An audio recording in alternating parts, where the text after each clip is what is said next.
Hello friends, எல்லோருக்கும் வணக்கம். Welcome to young investors channel. Today market trends பார்த்துருப்பீங்க. So market time நெகட்டிவ்ல தான் இருந்துச்சு. பட் காலத்தில் நான் பார்க்கும்போது ஒரு ஃப்ளாட் பாசிட்டிவ் இருந்துச்சு.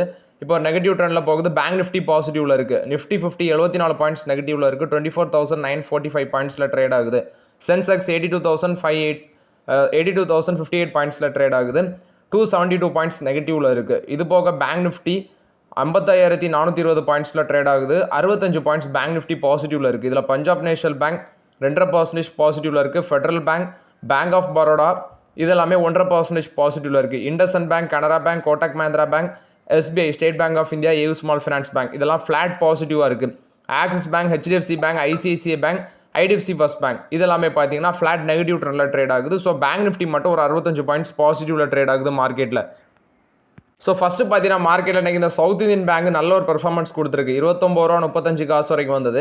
இப்போ 28 ரூபா 81 காசில் ட்ரேட் ஆகுது. அநேகமாக 5% மேலே அன்றைக்கி பேருக்கு இப்போ 4.5% பாசிட்டிவ்ல ட்ரேட் ஆகுது. ஸோ சவுத் இந்தியன் பேங்க் வந்து 23, 22 இருக்கும்போது ஸ்லோவாக யூஸ் பண்ணிகிட்டே இருந்தோம். இப்போவும் பார்த்தீங்கன்னா ஒரு ஆப்பர்ச்சுனிட்டி ஜோனில் தான் இருக்குது. பட் கர்நாடகா பேங்கை கம்பேர் பண்ணும்போது இது கொஞ்சம் அதை விட கொஞ்சம் வேல்யூஷன் ஜாஸ்தி.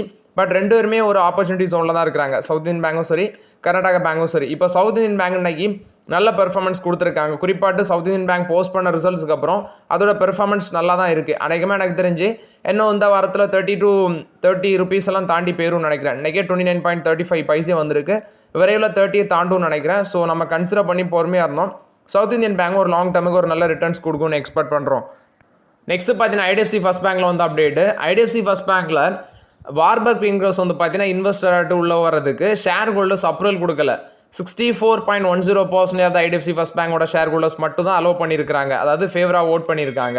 நியர்லி அதுக்கு ரிமைனிங் இருக்கிறது எல்லாமே ஆப்போசிட்டாக ஓட் பண்ணியிருக்காங்க. ஸோ ஷேர் ஹோல்டர்ஸ் வந்து வார்பர்க் பின்கர்ஸை இதில் இன்வெஸ்டராட்டு கொண்டு வரதுக்கு ரிஜெக்ட் பண்ணிட்டாங்க. நியர்லி 75% ஆஃப் த ஓட்ஸ் இருந்தால் தான் இந்த ஸ்பெஷல் ரீசொல்யூஷன் ரிக்யூர் தேவைப்படுது.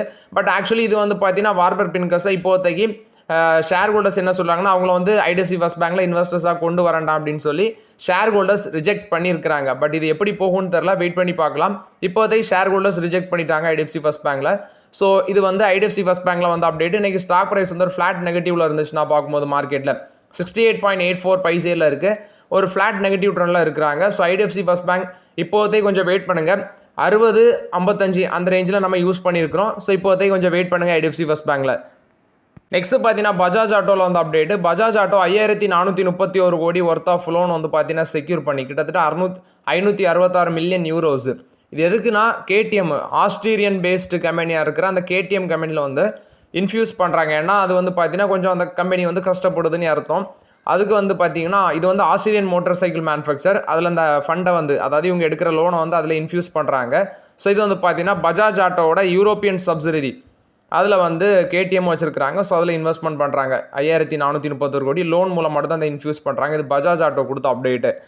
நெக்ஸ்ட் பார்த்தீங்கன்னா ஆர்விஎன்எல். ஆக்சுவலி இன்றைக்கி இந்த ஸ்டாக் ப்ரைஸ் வந்து 7% வரைக்கும் மேலே போச்சு. 438 ரூபா போனது. இப்போ 432 ரூபாவில் ட்ரேட் ஆகுது ஆர்விஎன்எல்.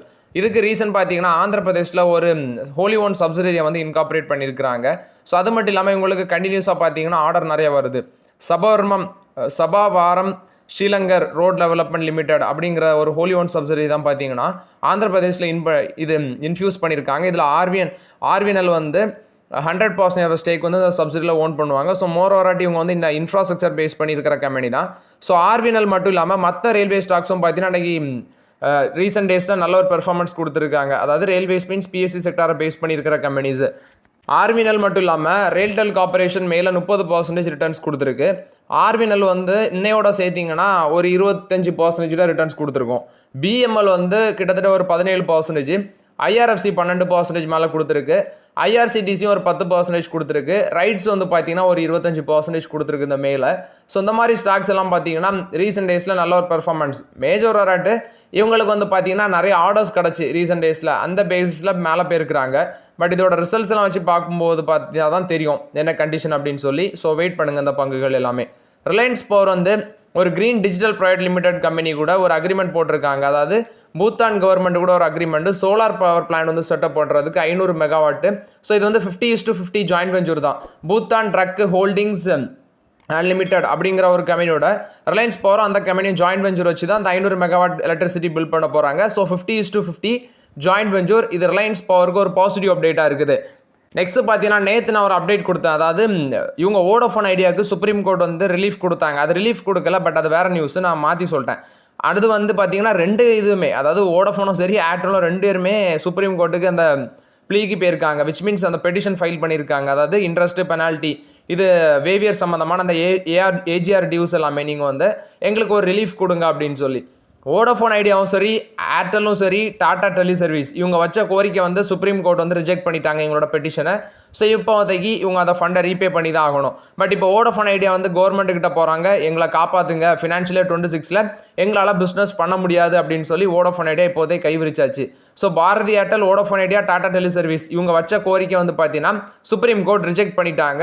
ஸோ இது வந்து இந்த கம்பெனிஸுக்கு எல்லாமே நெகட்டிவ் அப்டேட்டாக இருக்குது மார்க்கெட்டில். ஸோ இது வந்து இன்னைக்கு தான் சுப்ரீம் கோர்ட் கொஞ்சம் நேரத்துக்கு முன்னாடி எனக்கு நியூஸ் கிடச்சி இவங்களோட கோரிக்கையை வந்து சுப்ரீம் கோர்ட் ரிஜெக்ட் பண்ணிட்டாங்க.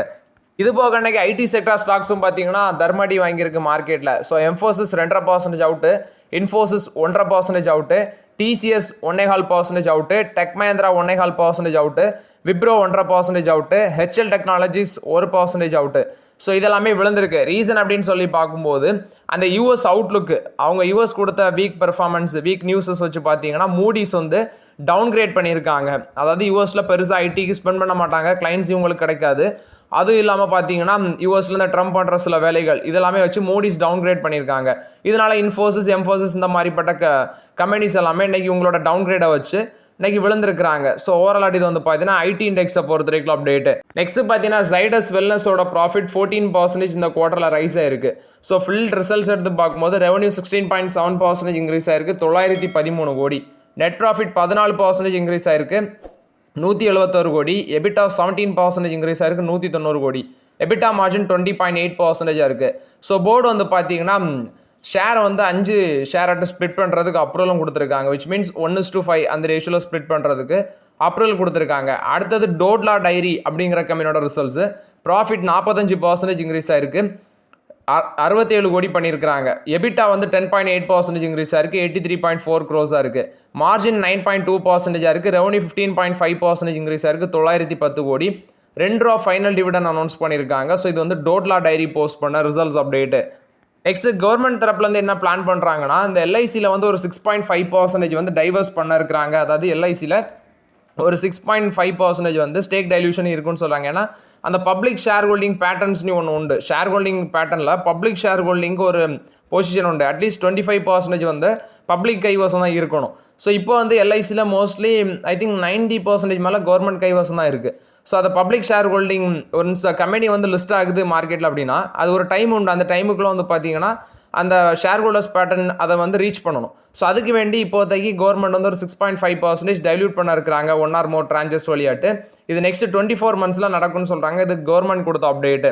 டெஸ்லா வந்து மகாராஷ்டிராவில் விரைவில் அவங்களோட கார்ஸ் வந்து ரோல் அவுட் பண்ணலாம். அதாவது சத்தாரா அப்படிங்கிற இடத்துல தான் அவங்களோட பிளான் மீன்ஸ் இங்கே மேனுஃபேக்சர் பண்ணலாம், அவங்க இம்போர்ட் பண்ணி தான் அங்கே கொண்டு வராங்க. பட் அவங்களோட ஆஃபீஸ் மகாராஷ்டிரா, அதுலேருந்து பார்த்தீங்கன்னா டெஸ்லா ஈவியை வந்து ரோல் அவுட் பண்ண ஸ்டார்ட் பண்ணலாம் விரைவில் அப்படின்னு சொல்லி அப்டேட் கொடுத்துருக்குறாங்க. இது வந்து எலன் மஸ்கோட டெஸ்லா கொடுத்த அப்டேட்டு. யூலர் மோட்டர்ஸ் கொடுத்த update. So electric commercial vehicle manufacture பண்ணுற கம்பெனி இவங்க வந்து 638 கோடி ரைஸ் பண்ணுறாங்க சீரிஸ் டி ஃபண்டிங் ரவுண்ட் மூலமாட்டு. ஸோ இதில் வந்து international investment, British international investment, யூகேயோட டெவலப்மெண்ட் ஃபினான்ஸ் இன்ஸ்டியூஷன் இவங்கெல்லாம் பார்ட்டிசிபேட் பண்ணியிருக்காங்க. ஸோ யூலர் மோட்டர்ஸில் ஹீரோ மோட்டர் கப்பை நிறைய ஸ்டேக் வச்சிருக்காங்க. எப்படி ஏத்தர் மோட்டர்ஸில் ஹீரோ மோட்டர் கப் ஸ்டேக் நிறைய வச்சிருக்காங்களோ அது மாதிரி இதுலேயும் வச்சிருக்காங்க. இப்போ ஃபண்ட் ரைஸ் பண்ணுறாங்க அந்த கம்பெனி. இது வந்து சேல்ஸு சர்வீஸ் நெட்வொர்க்கை எக்ஸ்பேண்ட் பண்ணுறதுக்கும் நியூ ப்ராடக்ட் டெவலப்மெண்ட் ஃபோக்கஸ் பண்ணுறதுக்கும் யூஸ் பண்ணணும்னு சொல்லியிருக்காங்க. இது யூலர் மோட்டர்ஸ் கொடுத்த அப்டேட்டு. மாருதி சுசுகி வந்து அவங்களோட டிசைர் காரை சவுத் ஆஃப்ரிக்காவில் லான்ச் பண்ணியிருக்காங்க அப்படின்னு சொல்லியிருக்காங்க. இந்தியன் மாடலை விட அது கொஞ்சம் டிஃப்ரெண்ட்டாக இருக்கும் அப்படின்னு சொல்லி சவுத் ஆஃப்ரிக்காவில் லான்ச் பண்ணியிருக்காங்க. நெக்ஸ்ட் மாருதி சுசுகி தரப்புலேருந்து இன்னொரு update, Citroen C3 CNG.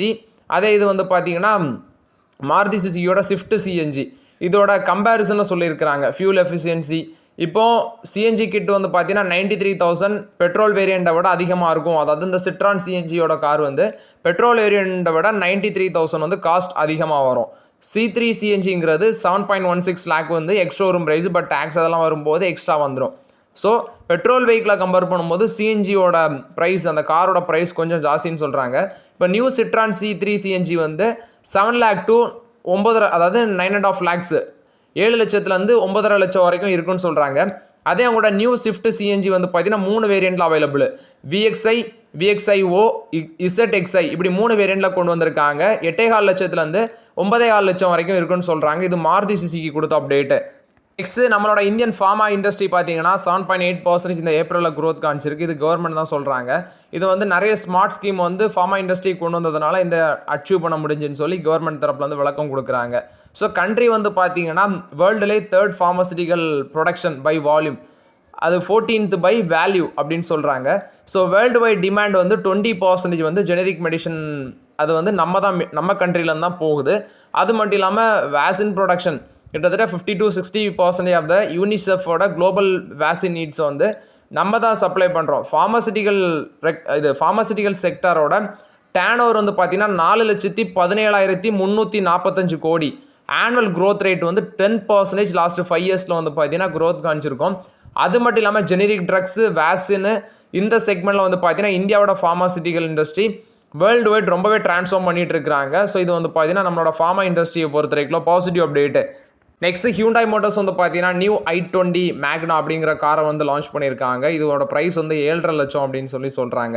So மேக்னாவோட வேரியண்ட்டில் அந்த IVT டிரான்ஸ்மிஷன் அந்த வேரியண்ட் வந்து 8,88,800 அப்படின்னு சொல்கிறாங்க. ஸோ ஓவர்லாட் இது வந்து பார்த்தீங்கன்னா ஹியூண்டாய் மோட்டர்ஸ் வந்து i20 ப்ரீமியமில் வந்து மேக்னா அப்படிங்கிற காரை வந்து புதுசாக லான்ச் பண்ணியிருக்காங்க. ஸோ ஓகே ஃப்ரெண்ட்ஸ், ஆக்சுவலி இந்த வீடியோவில் சில இம்பார்ட்டன்ட் அப்டேட்ஸ் எல்லாமே டிஸ்கஸ் பண்ணோம்.